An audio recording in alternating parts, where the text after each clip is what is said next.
Students against discrimination sad ফাউন্ডেশনের নামে এই টাকাটি নেওয়া হয়েছে, যেটা রিফাত রশিদ নিজেও বলেছেন। তো আমি ওনাকে বলেছিলাম যে আপনাদের এই সংগঠনের কবে এটা নিবন্ধিত হয় এবং এর কোনো ওয়েবসাইট অথবা ফেসবুক লিঙ্ক আছে কিনা আমাকে দেন। উনি কোনো রিপ্লাই করেননি। পরে আমি খোঁজার চেষ্টা করেছি, আমি পেয়েছি স্যাড ফাউন্ডেশন ইনকর্পোরেশন।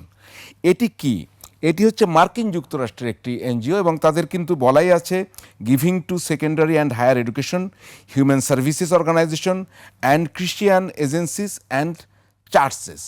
এই একটি স্যাট পাওয়া গেছে, যে স্যাট নিশ্চয়ই এই যে 1 কোটি টাকা নেয়া বৈষম্য বিরোধী আন্দোলনের নামে, এবং সেই স্যাট না, কিন্তু এটি মার্কিন যুক্তরাষ্ট্রের একটি ইনকর্পোরেশন, এবং তাহলে এই স্যাট নামে আমরা কিছু পাচ্ছি না। আরেকটি পেয়েছি, যদি সেটি দেখানো যায়, সেটার নাম SADS স্যাটস। ইয়েস, স্যাটস। এটা কি করে? এটা sudden arrhythmia death syndrome foundation, এটিও মার্কিন যুক্তরাষ্ট্রের, সাপোর্টিং ফ্যামিলিজ সেভিং লাইফস।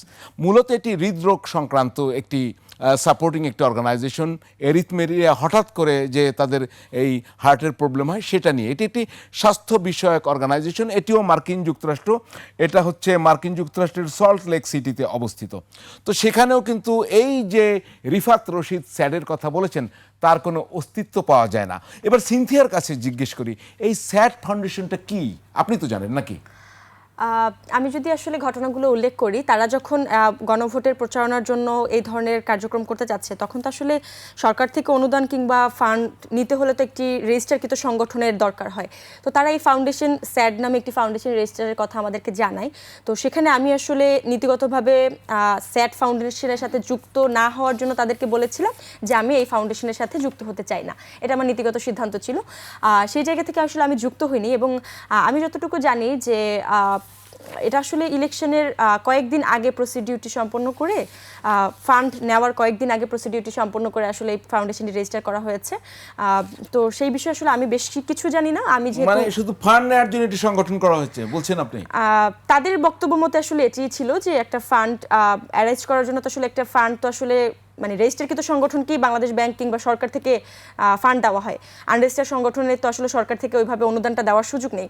তো সেই জায়গা থেকে আসলে তারা যেটা উল্লেখ করেছিল আমি সেটাই বললাম, যেহেতু আমি সংগঠন স্যাডের সাথে যুক্ত নেই, তো ইন ডিটেলস আমি আসলে এর থেকে বেশি বলতে পারছি না। আচ্ছা মনিয়াপ্পা, যে একটি সংগঠন টাকা নেবে, সরকার তাকে টাকা দেবে থ্রু দ্য বাংলাদেশ ব্যাংক, এই জন্য একটি ভুইফোর সংগঠন করলো, কিভাবে দেখেন এটা? আমি তো দেখিয়েছি যে স্যাড নামে কোনো সংগঠন আমি পাচ্ছি না।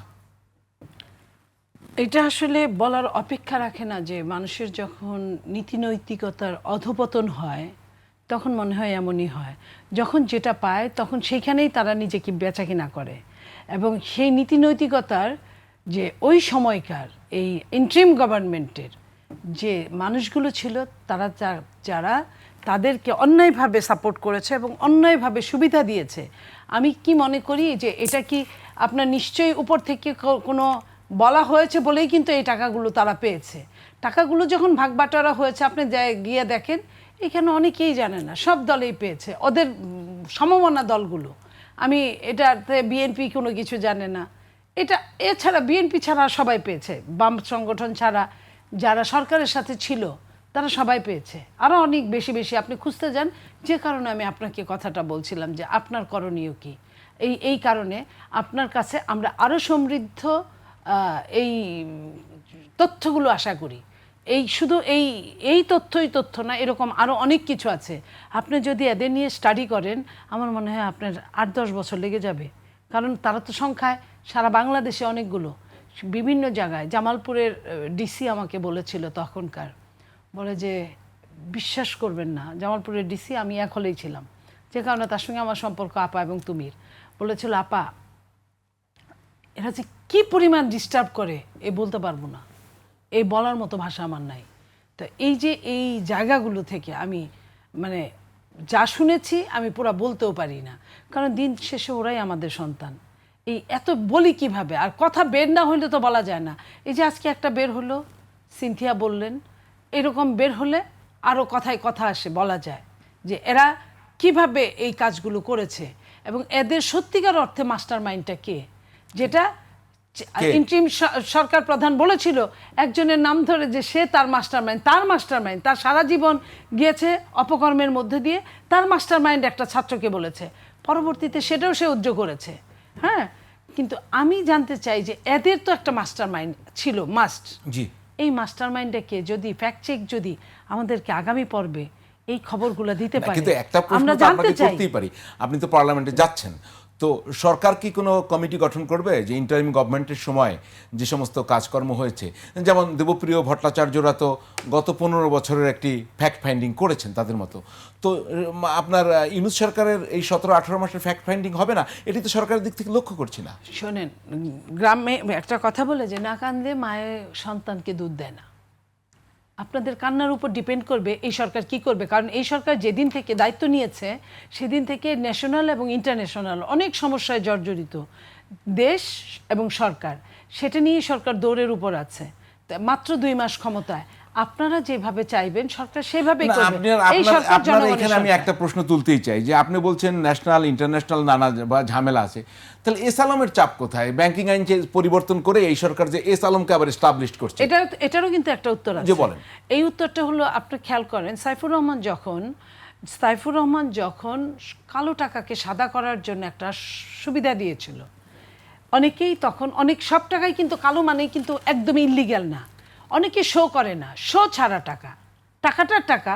আপনার ধরেন 2টা বাড়ি আছে, আপনি 2টা বাড়িতে 3 লাখ টাকা 4 লাখ টাকা ভাড়া পান, আপনি ওইভাবে শো করেন নাই, আপনি হয়তো দেখাইছেন আপনি 50,000 টাকা ভাড়া পান, আপনি আসলে তার চেয়ে বেশি পান।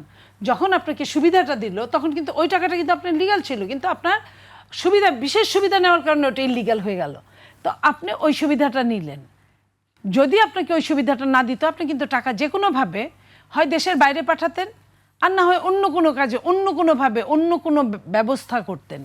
তো সেইখানে এটা একটা সুবিধা ছিল। ঠিক একই অবস্থায় এস আলমের নিয়ে যত কথা হয়, এস আলম কিন্তু তার ম্যাক্সিমাম অনেক টাকা সিঙ্গাপুরে নিয়ে গেছে, এভরিবডি নোজ, সচেতন মানুষ। যদি কোনোভাবে অ্যাগেইন টাকা কিন্তু আপনারও দরকার, আমারও দরকার, এবং এই টাকাটা সিনথিয়া কিছুক্ষণ আগে বললো এই টাকাটা আমাদের টাকা, আমাদের ট্যাক্সের টাকা। এই টাকা আপনার পকেটের টাকা কিন্তু আমাদের ট্যাক্সের টাকা, আবার আমাদের পকেটের টাকাও আপনার ট্যাক্সের টাকা। তাহলে টাকাটা যদি আমাদের হয়, একটা সুবিধায় ফেরত আসলে ক্ষতি তো না। আমরা কেন এই পজিটিভ চিন্তাটা করি না? আমরা শুধু আপনি যত কঠিন শর্ত আরোপ করবেন তত কিন্তু টাকাটা বাইরে চলে যাবে। এস আলমের টাকা ফেরত আনবেন, এস আলম কি ফেরত আনবেন? এস আলমকে ফেরত আনলে যদি শাস্তি দেওয়া যায়, মন্দ কি? আনবেন কিনা? আনবে না কেন? আমি মনে করি কি জন্য আনবেন? শাস্তি দেওয়ার জন্য। আচ্ছা, ক্লিয়ার, আমি প্রশ্ন পেয়েছি।